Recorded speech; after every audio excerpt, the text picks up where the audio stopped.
the cameo sold this one. Yeah, hi. We're doing it short this week as, well, I really want to talk about this week's Garo, but Tokuger and Gaim are on hiatus this week. So, it's a flashback episode, specifically to Raiga's childhood, and the guest star for the episode is Rei Fujita, who plays Rei Suzumura, aka Zero. Now, I just got done watching Garo Chapter of the Black Wolf and editing the footage and reviewing it. It's coming in October, and since it's fresh in my mind, I'm seeing all these perfect similes, and it just continues to show how good a show Garo is overall, in that it actively homages this legacy of a show that's going to be 10 years old next year. Because there are several points in this episode that directly homage the flashback to Koga's youth in this episode. So it's like an almost perfect parallel of the differences between the two, and yet the similarities. Because there's this scene with Raiga looking at a display of old wooden toys that so perfectly mimics one from the one with young Koga, and the contrast of the two. And it's effectively night and day, sort of, because, okay, in the Koga flashback to his childhood episode, he has his father training him, but his father's a dick. And, when walking home one night, they encounter a horror. And, well, the son doesn't know it's a horror because, you usually can't tell horrors from just looking at them. You have to check it through the sacred fire or other such means. So Koga's tricked by it into defending it after meeting it because his father's off checking on it while leaving him alone, which is a bad thing to do, and that's why he's a dick. And thus, when he re-encounters it and remembers the kindness, the false kindness, of the horror, he defends it and he gets taken hostage. And then after Taiga kills it, he slaps the kid. He slaps Kid Koga in that episode. And Raiga, it's an interesting difference. Because Raiga, in his youth, had no one really training him, so he's training himself. He comes across a Makai priest who heals him, but that sets off a chain of events that leads him into, well, not exactly a chain of events, but it happens so close to each other, it kind of seems like that. It's his birthday when he's a kid. It's his birthday in the present of the show, and that's why he's flashing back to it. And Rei shows up deep one night on his 10th birthday to take him for a horror hunt, and that's when that thing with the display case that he's allowed to glance at to Rei, and Rei guides him through the steps of, I guess not through the steps, but lets him check and learn how to hunt horrors in safety because, there's a senior knight there, unlike Taiga, who left his son alone instead of, keeping there for supervision. It's... Okay, yeah, I guess not taking a kid to a horror hunt is a good thing, but then leaving him alone in an area where there is a horror that's a bit more stupid when you put it in those terms, because then if he's with you, you know where he is when you don't know where the horror is. It's not doubling up to, I don't know where he is, he might be attacking my son while he doesn't have me there to protect him, and that's my thinking from that episode. So Raiga actually does learn to identify horrors without the sacred fire, which, again, is a skill young Koga didn't learn, so that's why he got taken. And actually fights it a bit under Rei's supervision to see the difference in capabilities. Now, before this, earlier in the episode, before the horror hunt happened, Rei and Raiga sparred, so Rei knew where Raiga was, and young Raiga does a pretty good job, all things considered, for, a kid. I mean, he starts it off with doing a Makai Knight jump and a Raiga kick. I'm not even kidding. It's like exact mimicry of the way it works for a rider kick. And he actually makes, I wouldn't say sweat, but take him more seriously than he would anyone that wasn't a Makai Knight, I guess would be a way to say it. And Raiga actually, even holding him back, Raiga gets some good, young Raiga that is, gets some good shots in. And like a lot of Garo fights, it was really well choreographed and all that, but it's obvious how much he was holding back as the horror they hunt that, Raiga doesn't do well against it. And you can see that because he's an inexperienced kid, and, it was a spar versus Makai Knights who aren't usually trained to fight each other versus a horror which they're meant to hunt, and he doesn't have any practical experience against them, which is something Koga needed, which is why Raiga is getting it from Rei. And we see Rei armor up.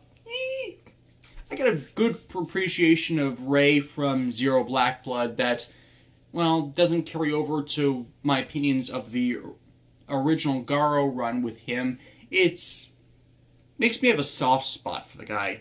And I'm glad to see that he came back for this. I mean, Zero Black Blood was late last year, early this year. I don't exactly remember when exactly it got released, but he's still part of the franchise, so it was nice to see him back for this. And, 10 years. Yeah, he looks 10 years older versus, 10 fits good with that window. The Zero armor still looked good in the, pale moonlight. Yeah, that's kind of the joke. So it was good to see another knight in action, because I doubt we're going to get a third regular knight in this series by this point, because it's episode 17 out of Garo season go for 25. Probably only going to be doing 7 or 8 more of these with Garo. Sad. So I'm not going to do Toku vlogs on the Zero anime. Am I going to watch it? Oh, hell yes. Actually, that'll be the first subbed anime I watch. It's been a while since I've watched a recent anime. I mean, I watched Knights of Zidonia. I didn't like it, but yeah. By the way, don't take that as a strict opinion on Knights of Zidonia. It might be interest you. It just didn't for me. After that, Rei pretty much gives Raiga the choice, using the example of a bunch of happy people commuting and at not exactly a festival, but a night bazaar, which the Garo universe might actually exist, and just stepping a small ways over to a dark, gloomy, kind of creepy field and contrasting the path you would walk. Just go back to safety and the people, or hunt the things that go bump in the night. And it's good that it was showing the choice, because Raiga's already lost a lot. He doesn't have what Koga had in the duty to avenge or bring justice or stop the horror that killed his father. Of course, that was Kiba, but neither here nor there. There's not that sense of, I need to do this for reasons kind of thing. He he's not on the hook for this kind of thing. It's his family legacy. It's something that he has to do, and he agrees to continue his night training, which we already know is going to happen because flashback episode. But it's good to see the choice was given. And then, well, now we learn who trained Raiga to be as strong as he is, because it's Ray. Ray is responsible for training him in his skill set. Now, you can't exactly train someone in a sword style you don't use, because Ray is awesomely dual-wielding, but, you know, it's battle experience. You learn more about your weaknesses and your strengths in a fighting style if you get to use it against other people. I think that's kind of why Koga was struggling a bit against some other opponents in his series, because, well, he had physical training, he didn't have that exact skill level to, you know, drive him to close his, not weaknesses, but flaws in his style. I'm blanking on terms. And there was this good interspacing, you know, like, dissolve effect, which was interposing the youth and the now, to wrap it up, to show, you know, how things have progressed. And I am really glad Rei Suzumura, I'm really glad Rei Fujita came back for this one, is the essence of it. Back in the flashback, he also says Rei is going on a journey, which is probably why we haven't seen him in Makai no Hana, and it's implied it's the same one Koga went on to rescue Kaoru from whatever took her. Now, that's still not explained at all, but, you know, it's a plot device so Koga's not dominating the series, and they can tell this story about Raiga as the Makai Knight Garo, because there are no two Garo users. If you got a new Garo user, you either have to kill the old one or make them have to transfer the armor. So Koga is still alive. As far as everyone knows, he's trying to get Kaoru. Rei is possibly with him now, and since, you know, Makai Knight armor, it also explains the plot hole from the previous flashback episode we had of Koga getting his armor, because even if Koga gave up his armor so Raiga could wear it, there was still likely another Makai Knight with him, Zero. So they would have to rely on Zero more than Koga, because... But yeah, it fixes that potential issue of without the Makai Knight armor, he'd be at a disadvantage to whatever realm he was fighting in to get Kaoru. And wow, that is a long journey to find them. I really am curious if they're going to make a movie or miniseries revolving around that. Because that would be interesting. That would be really, really interesting. It's likely not going to happen since they're focusing on the Garo anime after this, or continuing with this.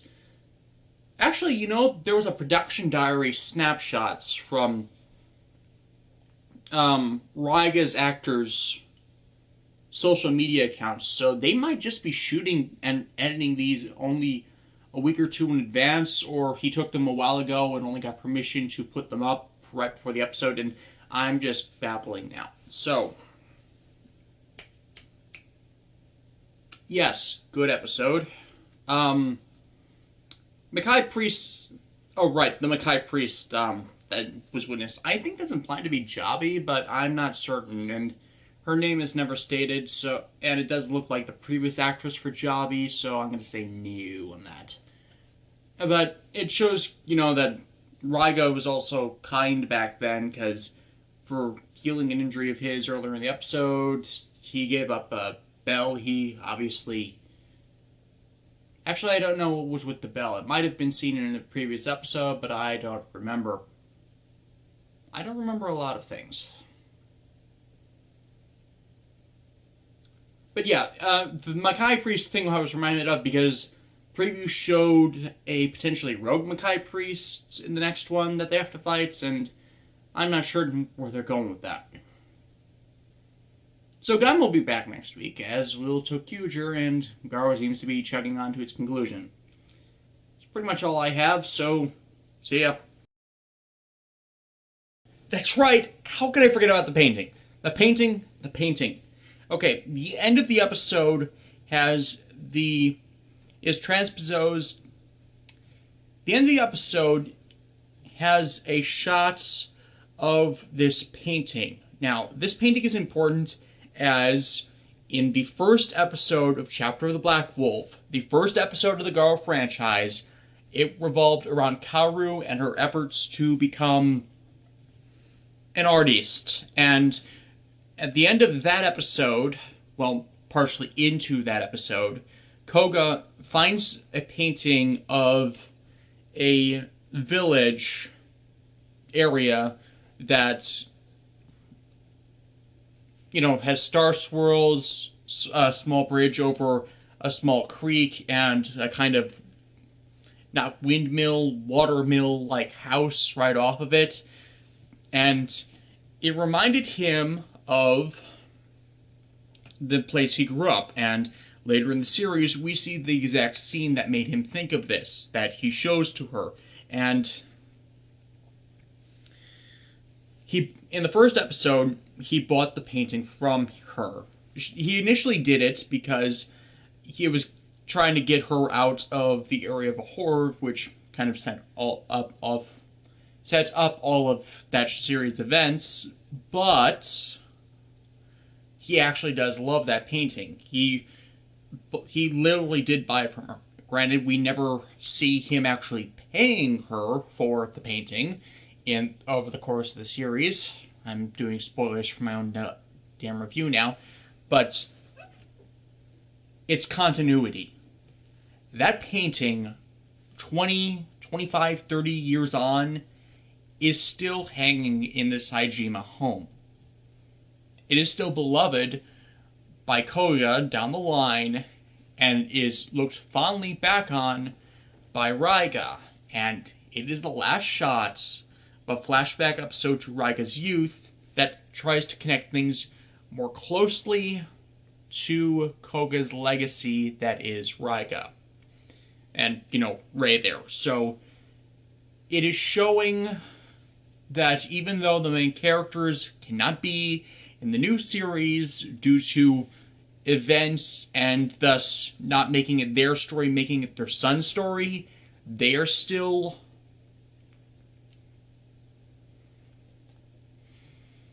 blanking on the term I want to use. I hate it when I do that.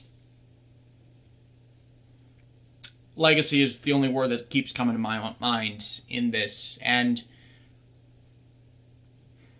next year is likely going to be another Garo series, and that'll be the 10th anniversary series. But this, to me, shows how alive the production of Garo is, in that they have multiple scenes in this episode homaging a similar setup and the first series, and it is still going strong after all this time. Even with the big slump between series that happened between Chapter of the Black Wolf and 2011's Makai Senki, which happened 5 years after the original series already. So, again, really good episode. Really recommend it. Continue to recommend Garo. Bye for reals this time.